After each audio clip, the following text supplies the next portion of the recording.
I'm a 28-year-old woman who recently went completely blind. It's been just about a year now, and every single day feels like a new challenge. My blindness didn't happen overnight. It was a slow, creeping thing that took over my life bit by bit. When I was a teenager, I joined a youth group trip to Mississippi to help rebuild homes after Hurricane Katrina. Little did I know, that's where I would pick up a fungal parasite called histoplasmosis. Over the next decade, it slowly but steadily invaded my body, eventually migrating to my eyes. By the time I was 27, the darkness had finally claimed my vision entirely. Losing my sight was like losing a piece of my soul. At first, I rarely left the house. I was too afraid of the outside world, too afraid of feeling exposed and vulnerable. Even though I couldn't see the people around me, I could feel their stares. My mind would spin with imagined judgment, and every small noise felt like a reminder of what I'd lost. My husband was supportive, but I didn't have any kind of support group, no one to show me the ropes. I was just fumbling my way through a life I had never planned for. One day, my husband needed me to do something simple. Take an Uber to the bank and deposit a rent check. My first instinct was to say no. My heart was pounding at just the thought of stepping outside alone. But he was patient and kind, and something inside me told me I had to start facing this fear if I ever wanted to move forward. So I said yes, even though my stomach was in knots the entire ride there. After I finished up at the bank, my husband sent me another message. "Can you grab some groceries? We're out of the essentials." I hesitated. Walmart was just across the street, but I was already feeling the strain of trying to function in a world built for sighted people. But a little voice in my head said, "Life doesn't stop because you're blind." So I swallowed my fear and told myself that if I didn't do this now, I might never be able to. I took a deep breath and headed across the street. At first, things weren't so bad. I only needed a few items, so I didn't even grab a cart. My cane was my lifeline, and I tried my best to use it, tapping carefully in front of me. My echolocation skills were still rough, so I was bumping into shelves more often than not. But I kept going, determined to finish. Then my cane brushed up against something soft. Someone's leg, I guessed. My heart dropped and I immediately began to apologize, hoping they'd understand. That's when I heard the voice of an entitled mother, and everything turned into a nightmare. I stammered out an apology, but she cut me off before I could even finish. "Hey, you just hit my son," she shouted, her voice ringing through the store. I took a step back, trying to steady myself. My face felt hot, and my hands were trembling around the handle of my cane. "I'm so sorry, ma'am," I said again, hoping she'd hear the sincerity in my voice. "I didn't see him." She didn't let me finish. "How could you not?" "See him? He's right here," she barked, her words slicing through me like a blade. I swallowed hard. "I'm blind," I said as calmly as I could manage. "I can't see anything at all. That's why I have to use this cane so I can get around without—" But she interrupted me again, her voice dripping with disbelief. "If you're blind, why aren't you wearing big sunglasses?" I wanted to scream. My mind raced, but I forced myself to keep my tone steady. "Good sunglasses are really expensive," I said softly. "And I don't actually need them inside the store." She scoffed. "You're not blind. You're faking it." I could feel my blood boiling. I couldn't believe what I was hearing. Pretending to be blind? Who in their right mind would want to be blind? It was a nightmare I wouldn't wish on my worst enemy. Before I could say anything, I felt a sharp tug. My cane was yanked right out of my hand and I froze in shock. It was like someone had suddenly turned off all the lights in my world, leaving me completely lost. "Please," I begged, my voice shaking as I reached out in the dark. "Please give that back. I really do need it." But the entitled mother's voice was cold and dismissive. "No, you don't, you liar," she spat, My son deserves to play with this more than you." I could hear her footsteps moving away, my precious cane clattering against the metal shelves as she dragged it along. My chest tightened, and I started to panic. My heart raced, and I felt tears welling up in my eyes. My hands were outstretched, flailing in the dark as I tried to find something, anything, to hold on to. Without my cane, I was helpless. Completely alone in the middle of that store.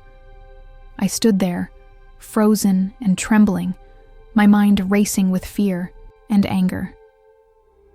The sounds of the store around me blurred into a jumble of noise, carts rolling, conversations buzzing, music playing faintly in the background. But in my head, it was all just a ringing emptiness.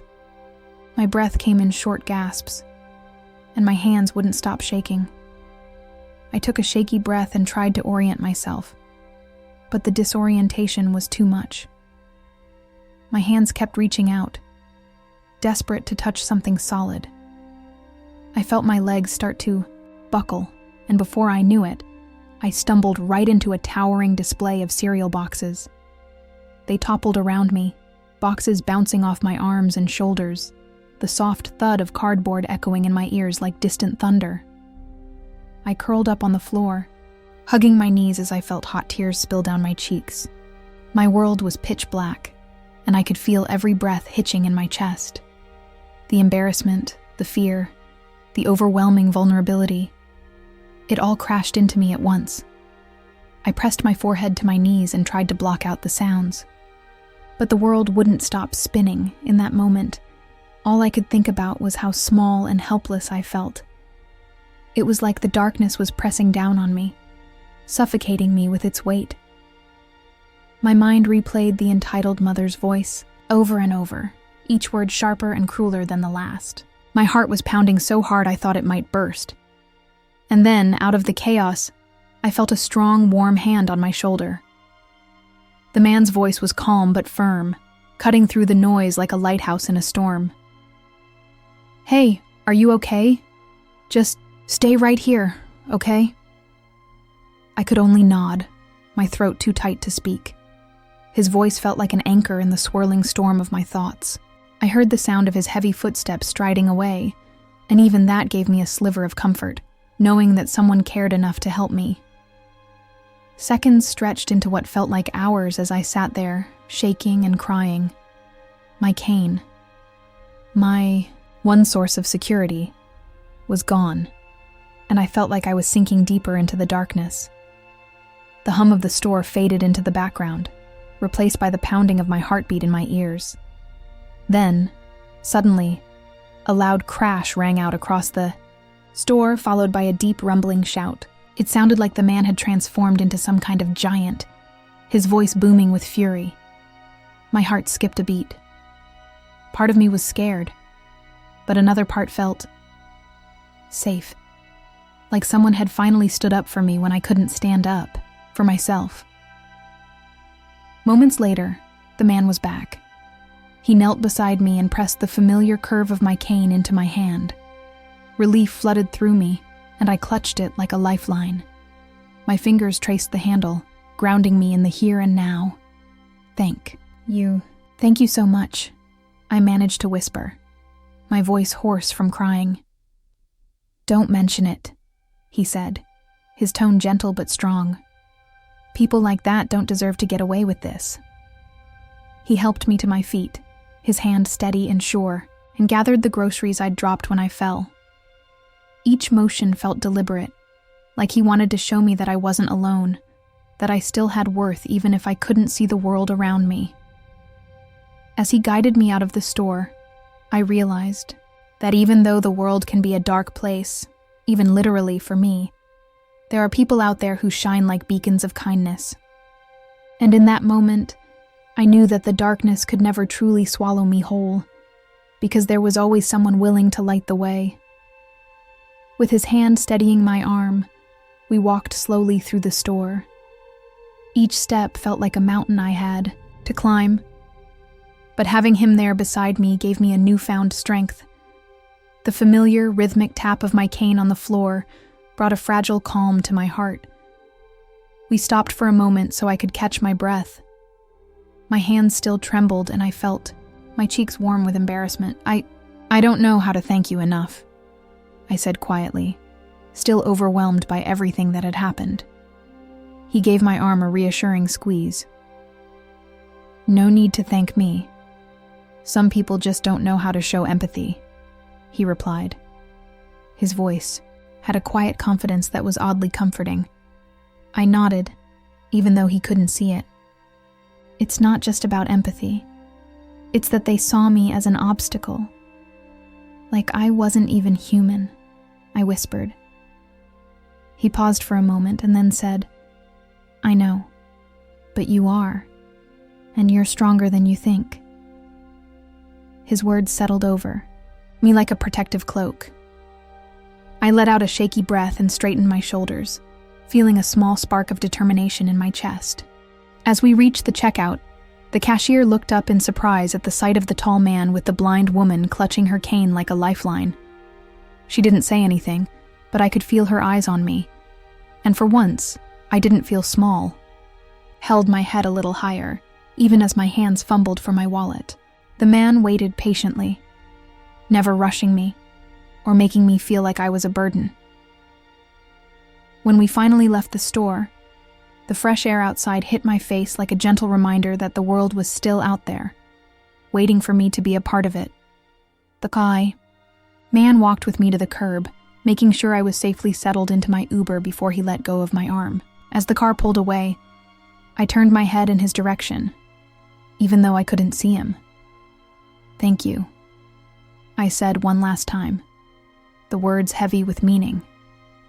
He just chuckled softly and said, anytime.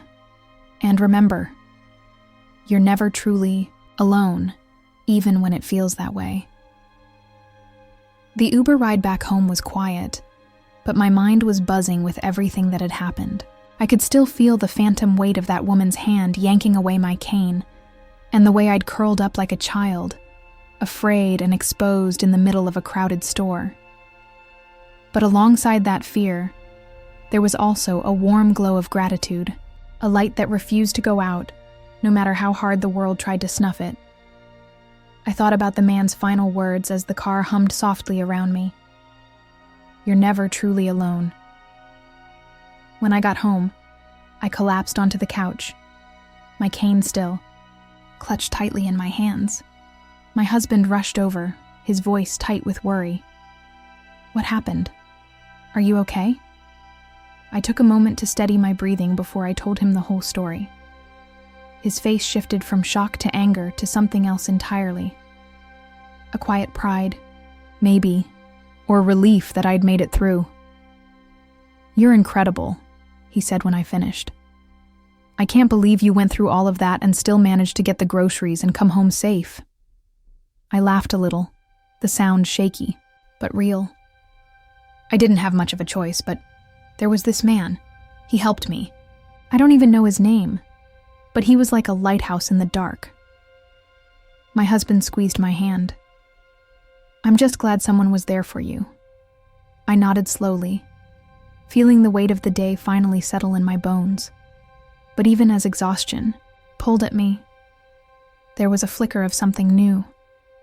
A belief that maybe I wasn't as fragile as I'd thought. Maybe this blindness didn't have to be a prison. Maybe it was just another kind of challenge, one I could face with my head held high, with a little help from the kindness of strangers and the people who loved me. And so, that night as I drifted off to sleep, I let myself believe that the world wasn't just filled with entitled mothers and judgmental strangers. There were good people out there too, people who would stand up for you when you needed it most. The next morning, I woke up still clutching my cane, the memory of that terrifying moment at Walmart swirling in my mind. My dreams had been a blur, of shadows and echoes, the mother's angry voice and the panic of losing my guide still lingering in the quiet of the morning light. But instead of feeling helpless, I felt empowered. I decided to take a small walk outside, just to prove to myself that the world was still mine to navigate. My husband offered to come with me, his voice laced with concern. but I wanted to face it alone. To show myself that even if I was blind, I wasn't powerless, that I could still carve out a space in this world and own it. Stepping outside, I felt the warm sun on my face and the breeze tugging gently at my hair. The scent of fresh-cut grass and the soft murmur of wind through the trees wrapped around me like a quiet promise. I took a deep breath and let the cane sweep out in front of me, feeling the familiar vibration of the ground beneath my feet and the subtle, reassuring sounds of my neighborhood. A barking dog in the distance, the gentle hum of passing cars, birds singing like a hopeful melody in the background. Each step was a small victory, each measured tap of the cane a reminder that I was still here, still standing, still moving. As I walked, my mind drifted back to the man in Walmart, how he had spoken to me like a real person, not with pity or condescension, but with genuine compassion and respect. In that brief moment, he had become my anchor in the chaos, a stranger who reminded me that there was still good in the world. It made me realize how rare and precious those moments of true human connection were, and how important it was to hold on to them. Because in a world that felt so heavy and overwhelming at times, those small acts of kindness were a light that could pierce through any darkness. When I finally made it back home, my legs were tired, but my spirit felt lighter than it had in weeks. I called my best friend and told her the whole story. The panic, the entitled mother's disbelief, the way the man had come to my rescue. For the first time in a long while, we laughed together. She said, "Girl, you're a warrior. You don't even know how strong you are." Hearing her say that, I almost believed it. I felt something stir inside me, a spark of pride and defiance that had been buried for too long. I realized that maybe, just maybe, I wasn't as broken as I had thought. That even in the midst of fear and uncertainty, there was a strength in me I hadn't fully recognized. Even now, thinking back on the entitled mother and her kid, I don't feel as much anger as I thought I would. I just feel sorry for them, for the way they tried to tear me down to make themselves feel bigger. Because in the end, they failed. I'm still here, still moving forward. And even in the darkness, I've found a new kind of light, one that no one can ever take away. The moment he placed my cane back in my hand, a wave of relief washed over me. My fingers wrapped tightly around it, feeling the familiar ridges and weight that had become my guide in this new world. I took a shaky breath, my heart still pounding from the panic and fear. "Thank you," I said again, my voice thick with emotion. "You have no idea what that means to me." He gave my shoulder a reassuring squeeze. "I'm just glad I was there to help. Nobody deserves to be treated like that." As we slowly made our way to the checkout, every step seemed to anchor me a little more in the moment. My legs were still trembling, but I kept moving forward. The store, which had once felt like a maze of shadows and echoes, started to feel a little more familiar, less like a battlefield and more like a challenge I could face. When we reached the exit, I could hear the entitled mother's shrill voice in the distance, but I didn't let it reach me. For once, her words felt small, almost like static. They couldn't touch the relief and calm that was slowly returning to me. The man had shown me that not everyone was cruel, that even strangers could be a source of light in the darkness. As we stepped outside, the warm air wrapped around me like a comforting blanket. I tilted my face up towards the fading sun, letting the last rays soak into my skin. Even though I couldn't see it, I felt it. In that warmth, I found a quiet comfort, a promise that tomorrow could be better. I turned to the man, wanting to say more, to thank him for not just the cane, but for giving me a moment of safety in a world that felt so uncertain. But he just smiled and said, "Take care of yourself." His voice was kind, steady, like an anchor I could hold on to. even after he walked away. And then he was gone, disappearing into the soft hum of the world around me. For a moment I stood there, listening to the rustle of leaves in the wind and the distant sounds of traffic. My cane was back in my hand, but it felt different now. It wasn't just a tool. It was a reminder that I had the strength to keep going. That even when I felt lost, there were people who would help me find my way. I took a deep breath, feeling the weight of the day lift from my shoulders. I knew the journey ahead wouldn't be easy. There would be more challenges, more moments of doubt. But I also knew that I wasn't as alone as I once thought. With every tap of my cane against the pavement, I reminded myself, I am still here.